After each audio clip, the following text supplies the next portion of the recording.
Bonsoir Albert Chenouf-Meyer, merci d'être avec nous ce soir en direct sur BFM TV. Vous êtes le père d'Abel qui a été assassiné par Mohamed Merah, c'était le 15 mars 2012.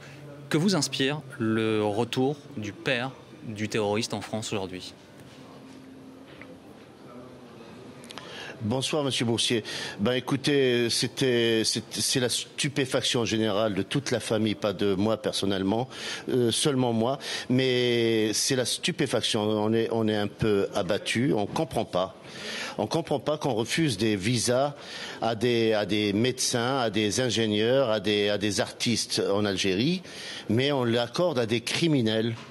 Il faudrait que le gouvernement se pose sur la question de ce consul à Alger. C'est quelque chose de terrible.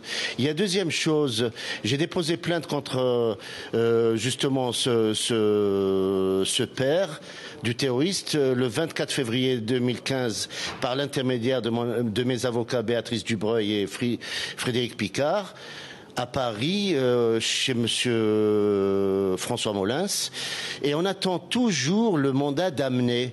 Je ne comprends pas ce qu'il fait, ce procureur, à quel jeu il joue.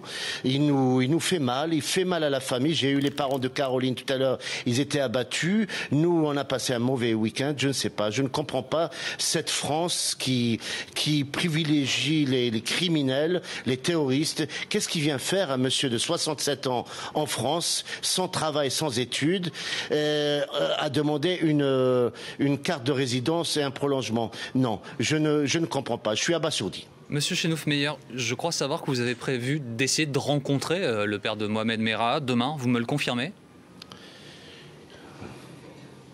Oui, on a fait une tentative cet après-midi qui a échoué, mais demain matin, je serai dans son quartier. Je vous donne une information que les pouvoirs publics auraient pu nous livrer déjà il y a un peu 2 mois, parce que ce monsieur est en France depuis 3 mois, depuis février. La préfecture de Toulouse, de la Haute-Garonne, m'a appelé l'après-midi pour me dire, par l'intermédiaire de monsieur le chef de cabinet, que ce monsieur est expulsable à partir du 9. Et qu'ils n'arrivent pas à le trouver pour l'expulser.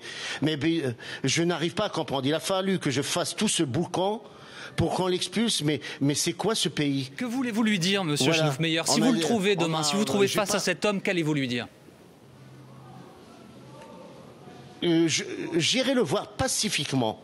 Je lui serrerai pas la main, mais je lui dirai, monsieur, entre 2 pères qui ont perdu un garçon chacun, d'abord je lui poserai les questions, celles que François Molins n'a pas posées, pour lesquelles il est payé. Moi je vais le faire gratos pour les Français. Je dis, monsieur, où est-ce qu'elles sont les vidéos que vous avez eues en votre possession selon vos dires? Qu'est-ce qu'elles contenaient? Et je lui poserai 2 ou 3 questions d'ordre moral. Monsieur, comment que ça se fait que votre famille est partie à volo? Monsieur Chenouf-Meyer, un dernier mot. La dernière fois que nous étions parlé sur cette antenne, vous m'aviez dit ne pas avoir de nouvelles du ministère de l'Intérieur suite à la mort de votre fils. En avez-vous eu depuis?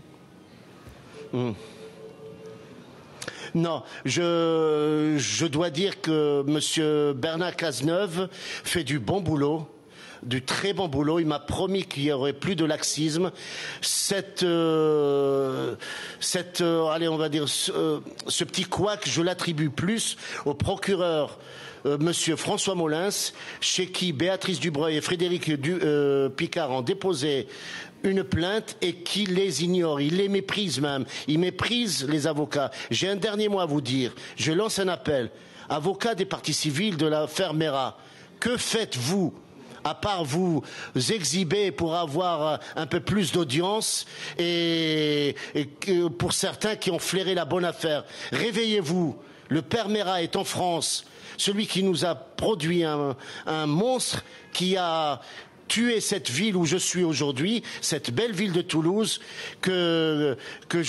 à qui je souhaite le plus grand bonheur du monde. Voilà. Merci beaucoup. Merci monsieur Chenouf-Meyer d'avoir été avec nous ce soir en direct dans Grand Angle. Merci à Cécile Olive qui était à vos côtés.